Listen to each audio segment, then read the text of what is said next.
Hey guys, how's it going? Masterbucks here and welcome to another episode of the Salford City Career Mode in FIFA 20. If you didn't see the last episode, be sure to go back and check it out because that was the opener to the third season and our first season in the Championship, which we're about to get underway here with Sheffield United. Obviously a Premier League team right now in real life, but in this, they've unfortunately gone back down and we're going to be going away to face them to start the season. Not a super amount of movement really either in the previous window. There was some, or in the previous episode, there is still a lot of time left in this transfer window, but there were some big moves on, nothing really eventuated though. But I will be making a few moves in this transfer window. I'm bringing one player in, that's a guarantee. I'm still debating as to who exactly that is. I'm thinking of loaning someone in and I'm having to choose between two right now, but we'll get onto that later. For now, let's get a little press conference going to start this season. Opening game of our championship campaign, so we'll take a quick presser, why not? Is promotion more than a dream for Salford? Well, I thought we would struggle in League 1 to get promoted, and we went on and won the whole competition and in a pretty dominant fashion. I think we can very well get promoted to the Premier League again with the team that we have now, and it's only going to get better. I don't know if I'm going to go ahead and win the championship or even get automatic promotion, but we can definitely push for it. On paper, it looks like Sheffield United and Salford are similar teams in terms of ability. One's a Premier League team right now in real life, the other's a League 2 team. How did we get to this point? We must not underestimate Sheffield United. And you haven't been very active in the transfer market so far. Can we expect new faces? The answer is yes, but what's the best response to give? We need more strength. We're good all over the pitch. We're building a winning team. Yeah, I thought that would be. I thought that'd be a good response. All right, press conference done. Let us then get underway and play this first game of the championship. I'm rolling with what I perceive to be my strongest starting 11 at the current moment. We have some players who are a little bit tired. Again, the Community Shield was literally only 3 days ago. So there are going to be some tired players out there, but we'll still be sure to try to rotate, keep players fresh, because only a few days after this we play bloody Norwich. So it'll be tough, but we are up for a real challenge and a real potential tough time of it this season. I've got to be honest with you. Hopefully we can get off to a good start at Bramall Lane. Rightio then, it's the first game of the championship. We are one flight of football away from the Premier League. Are we about to go through all the way? 3 back-to-back promotions to make the Premier League. Are we going to struggle? Maybe stick around and have to do a second season, or God forbid even get relegated back into League 1. The team we assembled was clearly way too good for League 1. It'll be a decent team in the Championship. I strongly believe we have a chance to get promoted again. The Sheffield United team does look a little different to the one that we know in the Premier League right now, but some familiar faces for sure. And they are going to get this championship season kicked off and underway. Here we go.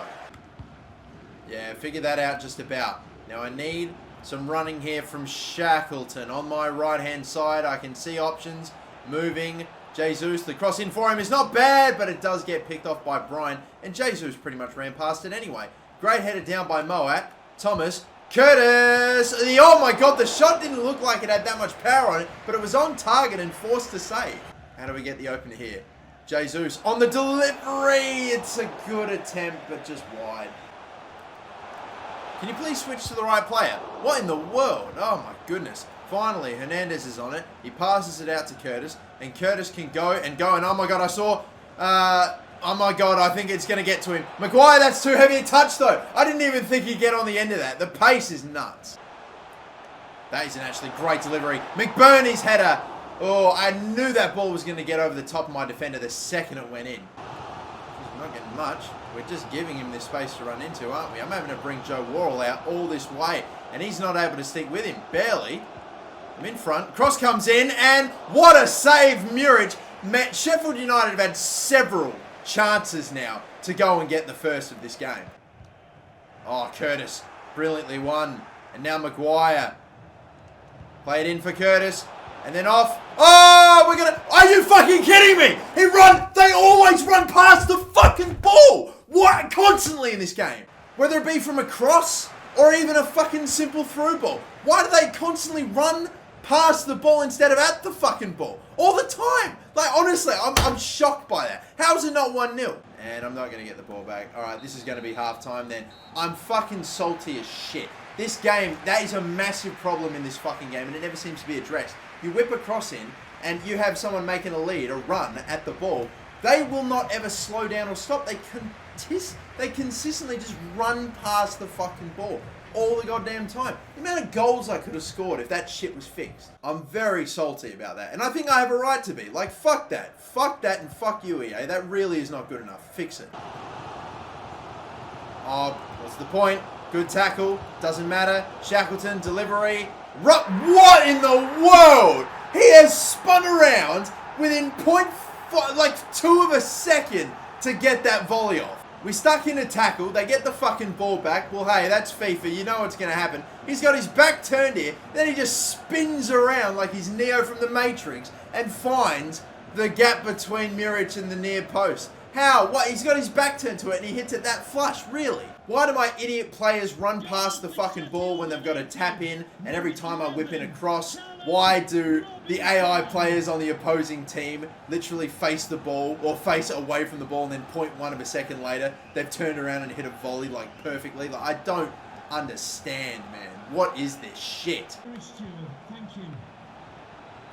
Good spin. Maguire! Oh, that is straight at the keeper. All I have to do is get it to Maguire. He can dance around defenders if he's got the space, but I just put it straight to him. Could he try it? He volleys it, and oh my god, I went for it there. He was draped, tried it, didn't feel all too great. It was a little awkward, but that actually looked like he got a bit close. It was always going to be covered even if it was on target. That's a poor pass. Man, they are set back and making mistakes. I'm finding I'm getting the ball back quite a lot right now. All right, now this could be an option. Could it be? King! Oh, again, you fucking... all the time! Straight at him!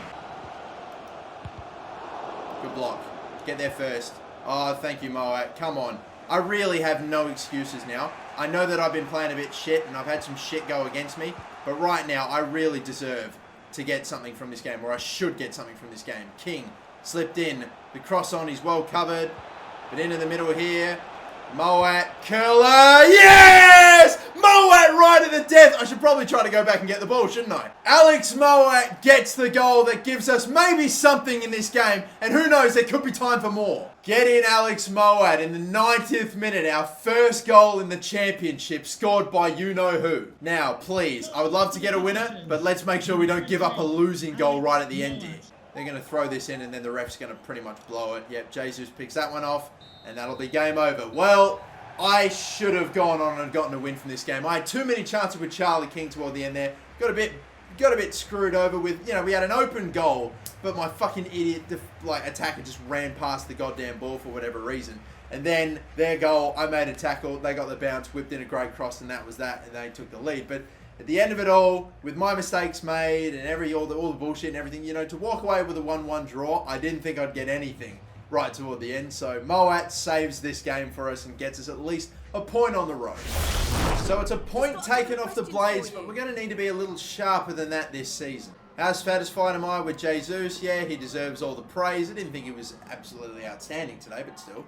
You managed to get the equaliser in the last minutes. Rather lucky to walk away with a draw. Oh, don't really know what the answer to that is. I mean, you could say it was luck, but also we were very unlucky in the game as well, so a draw was fully deserved.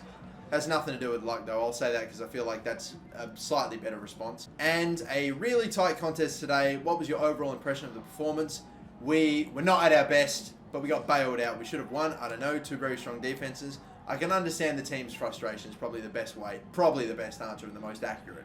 And look, only a few days later, we face Norwich City. So 2 current Premier League teams in real life we'll be going up against to start our championship season. Hopefully we can maybe get, I don't know, more than just a point from that one. It would be ideal, but a lot of our players will probably be quite tight. Regardless, we'll now get looking super quickly at some potential signings. Now, I want to loan in one player. With how I did with De Frutos, a right midfielder that could also play striker, and I think even left wing as well.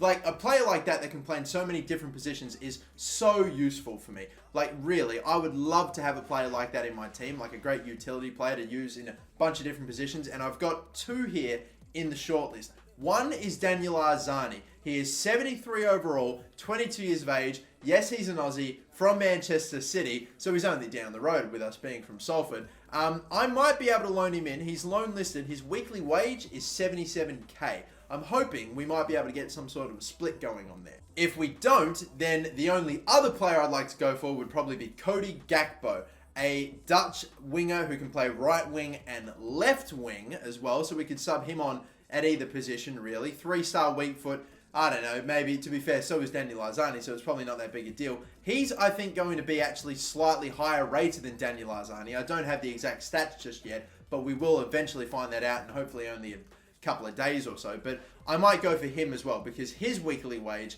is way, way, way less than what Arzani's being paid. But if I have to pay 100% of that weekly wage, all 30k of it, and I maybe only have to pay, like, let's say 50 to 40% of Daniel Arzani's wage, which I'm hoping might be the case. Who knows?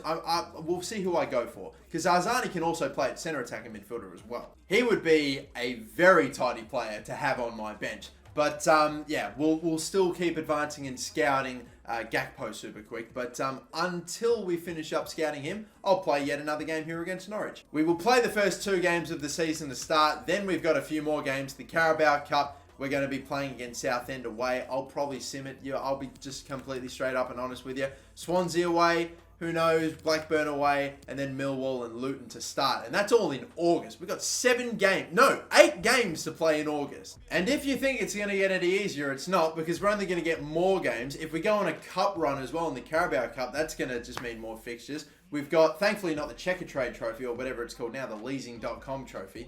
God, that's awful. But no, we don't have to at least worry about that, which is nice. However, we've got Europa League football. If you forgot, we won the FA Cup last season, so we have to worry about that as well. Oh, goodness gracious. It's going to be a fixture overload. Like, I'm not even kidding. I really hope somehow we can find a way to come out of it. I probably really need to work on my depth as well, since a lot of my players are going to get absolutely... We're going to be toast. I should really focus on training some of my squad and like substitute reserve youth academy players to really get them up to as decent a level as possible, so there's not a massive drop off between my starting 11 and my reserves. Honestly, we'll sort that out. I've got like 12 million in the budget, so I need to use that if we're going to be competitive in all these competitions. We're underway with this one.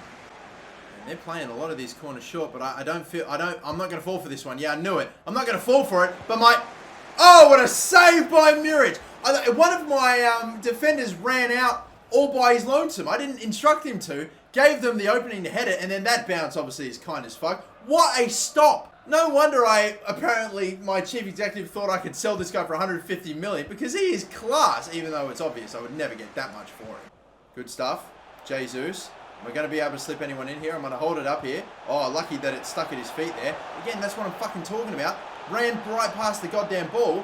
Maguire is here, and I was hoping for so much more power than that. I don't know if he sorted out his feet. Thought he was going to stick in the tap. Oh my god. No. Jesus Christ. My AI defenders, and even my goalkeeper, they come. Muric, what are you doing? Get back in your spot. What the fuck? Oh my god, he's out of position. Stop this cross at all. Oh my god, finally. Alright, he's back in his position, but Jesus Christ. What's going to happen here? We're going to get the block in. What's the fucking point? Oh dear. Can you actually make a tackle and get the fucking ball back in this game? Oh my god. That is such a shambles once again. A good 1-2 to get the opening and then blasted past. But, oh, there was some fucking shambles and shenanigans going on in that passage too. They take the lead after, I can't even describe what the fuck happened there. Alright. Trying to be patient with this. Good blast from Maguire. Oh my god. That would have been such a great goal, but denied by the woodwork. Really got to go here. Thomas, do we slip him in? No. Once again, they're right there. The run was coming in. Once again, another frustrating... Fuck's sake, I can't put it together at the moment. Yeah, I don't know if I'm going to start bossing the championship in the same manner I was bossing League One.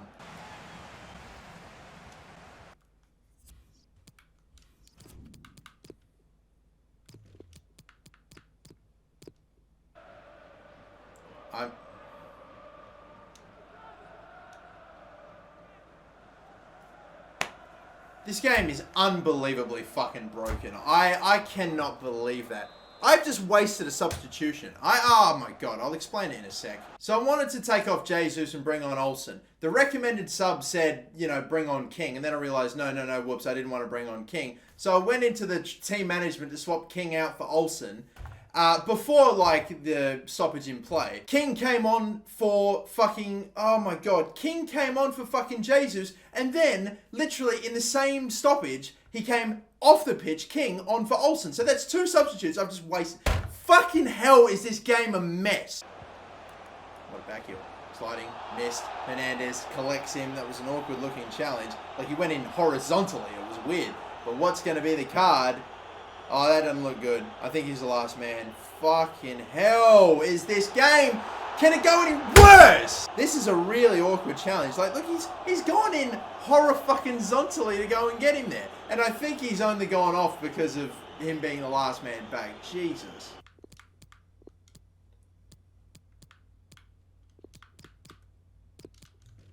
This game is nothing but a fucking mess at the moment. And there you go. Moat gets in the way of the free kick attempt.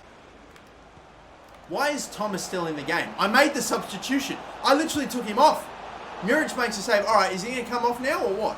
He's still in the game. There still hasn't been a substitution made. Mate, Medley is supposed to be in the game. He's off. Why the fuck? This game... Okay, Thomas is on the subs, but he's in this start. He's still in the game. Look, he's still here. He's still fucking here. What's he doing? He's playing at centre-back for me, when it should be Zach Medley. This game is the most broken piece of fucking shit, and it's not good enough. You're absolute fucking joking at times. Honestly, it's unbelievable. This episode has probably highlighted some of the fucking worst of this game, and it's just...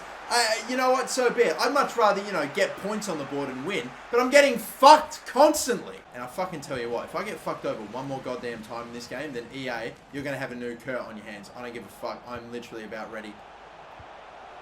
He's going to be on the side here. Sliding in. No, he's off! Oh, I thought he was on. Olsen. He's going to be onside. He's not going to be able to get there first. Yes, he will, but he gets bumped and then takes a heavy touch and it runs out, and that's the end of the game. I just felt like I have been played around, fucked with, and just been complete. I've just had the piss taken out of me for this whole game because I just felt like it was bullshit after bullshit in this one. And I just couldn't get out of my psyche of every time I got the ball and I was going forward, I'm like, all right, how's this game going to fuck me over now? Because it felt like every possible way. With the issues with the substitutions and all that other shit in-game as well, I want to put that game behind me, but at the same time I don't. I want to highlight it. There was so much fucking bullshit that happened in that game. For one game, it was incredible. Well, anyway, the start to our season hasn't exactly been all that great, as we are only with 1 point from a possible 6 to start our championship campaign. We have a bit of a break. The next game in the Carabao Cup is against Southend. I'm probably going to play a second team for this, and I'll be honest, if I get knocked out straight away, it wouldn't be ideal. It would suck. But at least that's one less game we have to play in a season which is going to be clogged with fixtures. So I am throwing the second team out there. Let's hope for the best. Do we get the best? We go down on penalties after a 1-1 draw. And Olsen, well, I was obviously going to have to loan someone else in, but the second best right winger or right mid I have in the team, out injured. Is it a bad one? It's not that bad. It's a week, but still. I'm going to have to make that move now for a new right winger. But anyway, I now have information on Cody Gakpo, and it turns out he's 77 rated and loan listed from Real Sociedad. I wouldn't have thought that a 77 rated player would be loan listed, but there you go, he is. And we might be able to get him for, and he's again, his wage is less than half of what Daniel Arzani's is, and he's higher rated. Of course, I think I'm going to have to go for him. As much as I would love to have another, an Aussie in my team, it's not going to happen. We're going to go for Cody Gakpo. Arzani can also play at centre attack and midfield too. I'm going to start with pretty much, to be honest, bang on 50. I think if I can pay 15k of that 30, I'll take that. Oof, they come back and say they want 100%. And whenever they say they want 100%, they don't take anything less, I swear. I'll show you what I mean. I'll try for 80%, but they're only just going to say once again that they want a 100%. They want me to pay everything. Yep, see, bloody told you. At this point, I may as well just accept. In that case, I'm going to accept 30k. And if... I don't really know if there's any point in going for Arzani, honestly. I don't think we'd be able to get him for cheaper. He would be a bloody good get for us, though, if we can get him. Swansea's the next one. Honestly, I kind of want to focus on transfers to at least end this episode. So I might honestly sim this one as well. Dangerous, I know, yes, especially with it being away, although I hope it's not going to be. No, it's fine! Finally 3 points from a game of football in the championship. Thankfully, again, it's only a small 3-day injury. That is fine. We also hear the news. Cody Gakpo is in. We have picked him up. That's a huge get. You know, this actually means he's now the highest rated player at Salford City with that. He's got more pace, slightly lower shooting, better passing, slightly less dribbling, and defending in physicality is pretty much, you know, whatever when it comes to wingers, obviously, But looking at this, yeah, wow. Although in the skills department, it seems like Jesus might actually have him covered for the better part. Okay, so this is what the new starting 11 looks like. Maguire, Gakpo at left wing, and Jesus at right wing. If we need, we can swap Gakpo to right wing if we want to take off Jesus. We can bring on either Curtis or, you know, Charlie King. And I was using Arthur McCall as like my backup striker for Maguire, even though he was way lower. I'm probably going to use Curtis as more of a striking option since he can play there. We have played him there before, and he's a pretty similar player to Maguire anyway. I don't think he's as good as Maguire, but he will be my backup striker and an also alternate left winger as well. Same with Charlie King. You know, I think I've got that sorted out. I just really hope Gakpo is okay on the left side. I'm looking at that starting 11 and I'm thinking, where are the positions I really need to strengthen? And, you know, we've got Richie Tao, 69 overall, obviously the only player that's below 70. George Thomas, even though he's only 70 overall, has been good for me. Moat is the same. So I'm thinking we either have to increase that centre midfield position and get in a higher quality centre mid, or bring in a new left back maybe potentially, because we've got plenty of options at right back, at centre back now. Left back, we've got Toffolo and Brandon Mason, who are both 70 or high 60s. If I could get in a quality left back, maybe. I mean, right now it's either left back or centre mid. My CDM options include a mix. Like, we've got experienced guys like Ryan Leonard here, who is, you know, getting on.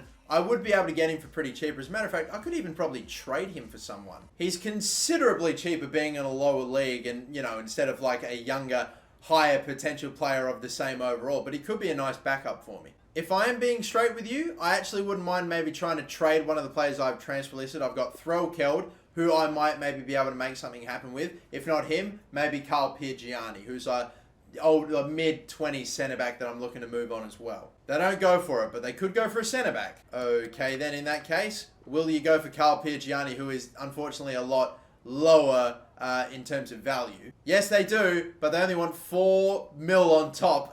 We'll see if we can bring it down a tad. You know what? Keep your sell-on clause. Let's make it 3 million and that 5%. So that way, it's basically his value, a little over, and that sell-on clause. 3.3. Fine, you know what? I'll take that. We are trading one player and using him to hopefully get this transfer over the line. Ryan Leonard could actually become a very decent little player for us. I really think he could be quite a useful addition, a lot more useful than Piergianni is. That is to say, at least at this given point in time. We've got so many other centre-backs ahead of Piergianni, and we really could do another another high-quality centre mid. The wage is actually very reasonable as well. I might see if I can bugger off one of maybe the appearance bonus, but I'll try that. Let's just make it a flat 2,000. The signing bonus can stay the same, and we'll bugger off the appearance bonus. Will you go for that? Yes, they will. All right, Ryan Leonard is joining Salford City. I really should put Ryan Leonard in straight away, shouldn't I? But I'm not going to do that to Richie Towell, not yet. Richie Towell just means he has to continue to play really well. So yes, Leonard wasn't exactly a super high,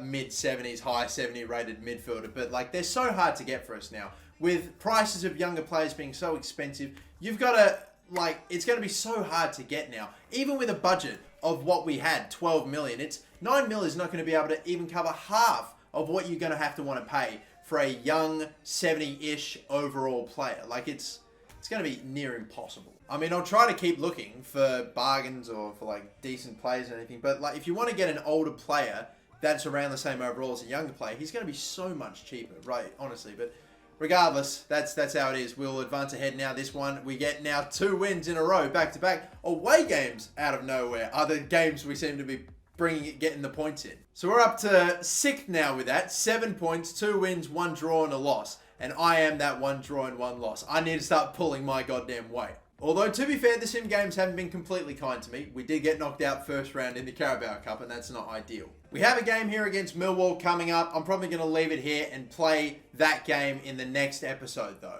Oh, but before we do that, ladies and gentlemen, you can't see it yet, but I've just uncovered one of the most unbelievable things I've ever seen. Oh my God. I have just found one of the greatest bargains I've ever seen ever. And this could genuinely change our fortunes in the championship.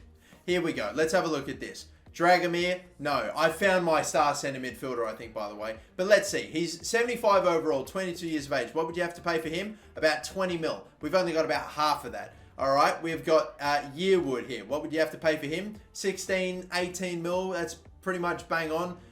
We have got a guy here. I'm going to skip right to the end here. We're going to pass all these lads. Christian Ferreira, an Argentinian playing for River Plate. Now, you will occasionally get the odd Argentinian come across to England. In the championship, though, I mean, it has happened. Teams or players from South America coming to play in the championship. But this is amazing. What would you expect this guy to be worth? 20, 25 mil? You'd be right.